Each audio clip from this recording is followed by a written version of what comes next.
Assalamualaikum warahmatullahi wabarakatuh.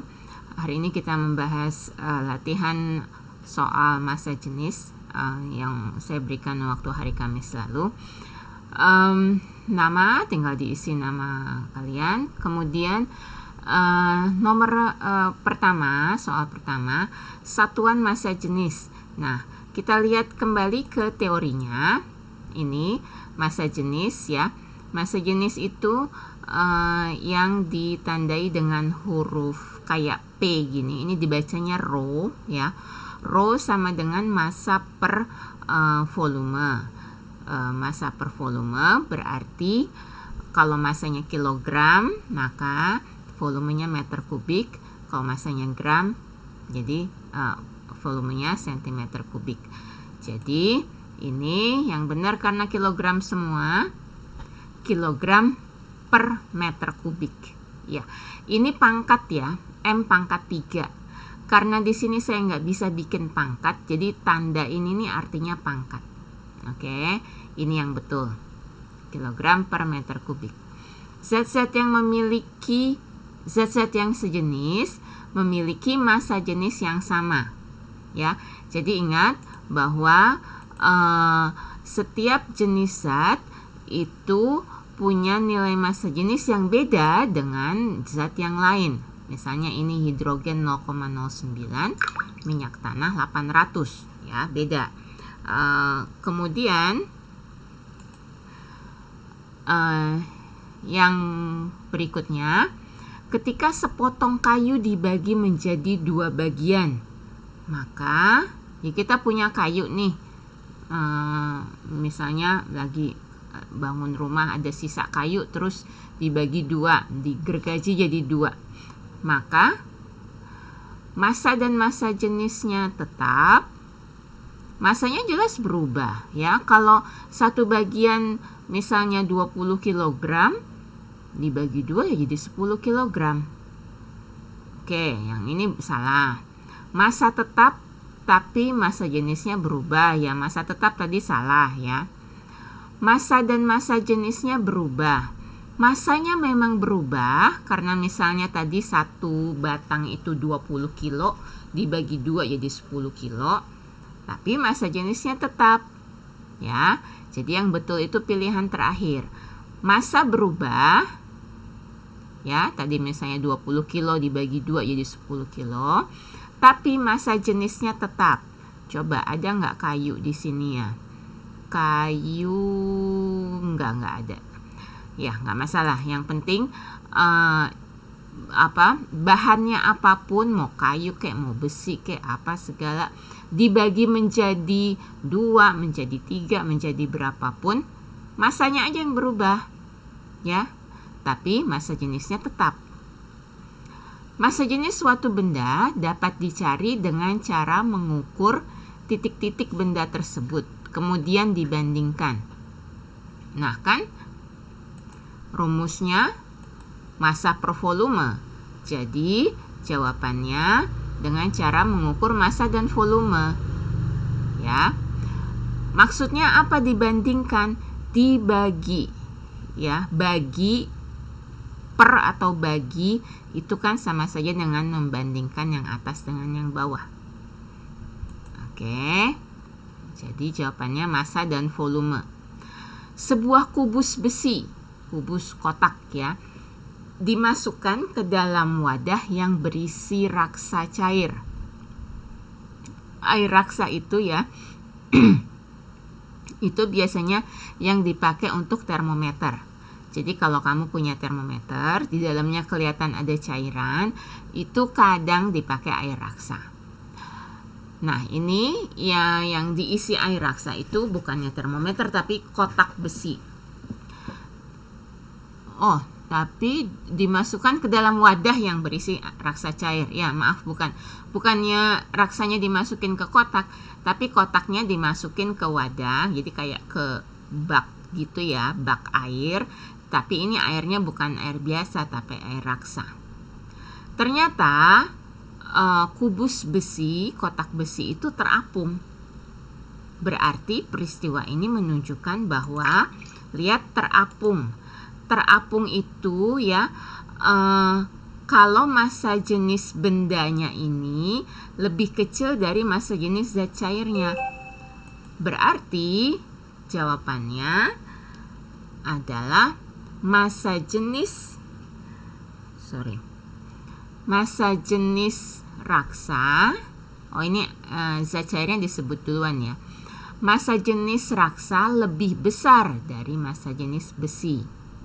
Ya, jadi lihat, satu benda terapung di zat cair. Zat cair itu bisa air biasa, bisa air raksa, bisa apa nih, kita lihat yang air bisa mungkin air garam, air gula, atau apapun gitu ya. Nah, itu benda kalau benda itu terapung, berarti massa jenis bendanya lebih kecil dari massa jenis zat cair. Atau kalau kita katakan sebaliknya, massa jenis zat cairnya lebih besar dari massa jenis bendanya.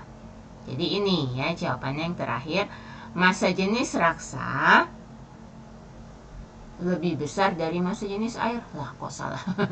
Maksud saya yang ketiga ya. Massa jenis raksa lebih besar dari massa jenis besi. Ya, yang ketiga. Sorry, tadi yang ketiga maksudnya, bukan yang terakhir. Ini yang terakhir nggak ada hubungannya ini. Lah, nggak pakai air kok gitu ya. Jadi jawabannya yang ketiga.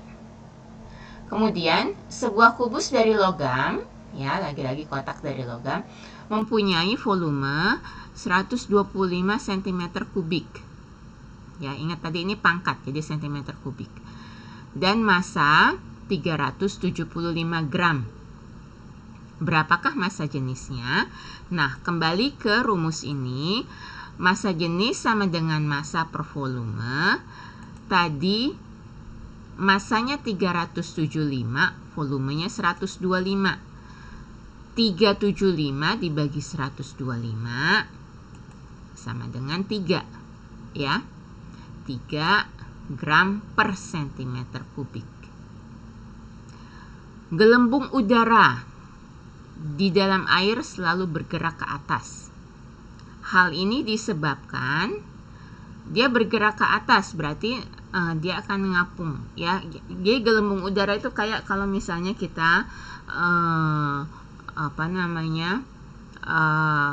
bikin air sabun gitu ya, kan ada gelembung-gelembungnya.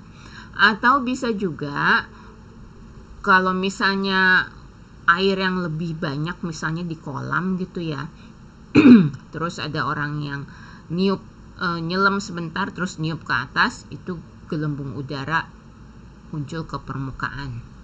Nah, tapi yang jelas gelembung udaranya itu naik ke atas. Kenapa dia bisa naik ke atas? Kembali lagi ke sini. Ya.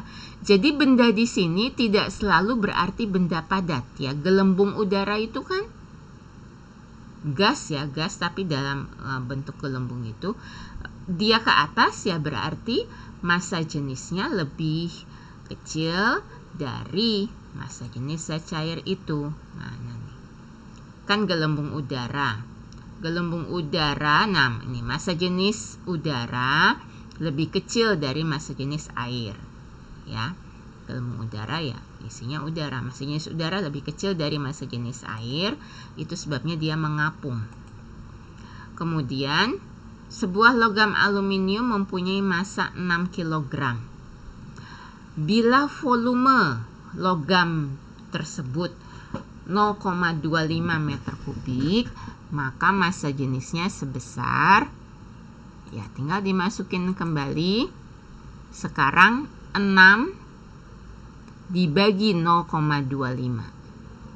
Oke, bisa kalian hitung 6 dibagi 0,25. Itu jawabannya 24 kg per meter kubik. Oke. Kemudian soal berikut, dua jenis zat yang volumenya sama tapi massanya berbeda. Volumenya sama tapi massanya berbeda. Oke. Ternyata memiliki massa jenis berbeda. Hal ini disebabkan massa jenis zat bergantung pada bergantung pada, bingung saya, dua jenis yang volumenya sama tapi masanya berbeda ternyata memiliki massa. Hal ini adalah massa jenis zat bergantung pada jenisnya. Ya, bergantung pada jenisnya, jenis zatnya. Jadi kita lihat patokannya ya ini, tabel ini. Ya, jadi setiap jenis zat, jenis itu maksudnya ya pada contoh ini misalnya hidrogen, oksigen, gabus, alkohol, minyak tanah dan seterusnya, emas, perak, tembaga. Itu masing-masing beda satu sama lain, ya. Nah, jadi di sini kenapa memiliki massa jenis berbeda? Karena massa jenis zat bergantung pada jenisnya, ya, namanya juga massa jenis. Alat ukur massa jenis zat secara tidak langsung dapat menggunakan, yang dicarikan massa jenis itu rumusnya massa dibagi volume. Jadi gimana caranya mengukur massa? Ya, gimana caranya mengukur volume? Nah, mungkin sudah kalian pelajari di bab 1 di materi yang paling awal di semester ini ya, dalam hal mengukur. Itu untuk mengukur massa kita pakai neraca pegas, dan untuk mengukur volume dipakai gelas ukur. Jadi ini jawabannya, neraca pegas dan gelas ukur. Sekian untuk latihan kali ini. Assalamualaikum warahmatullahi wabarakatuh.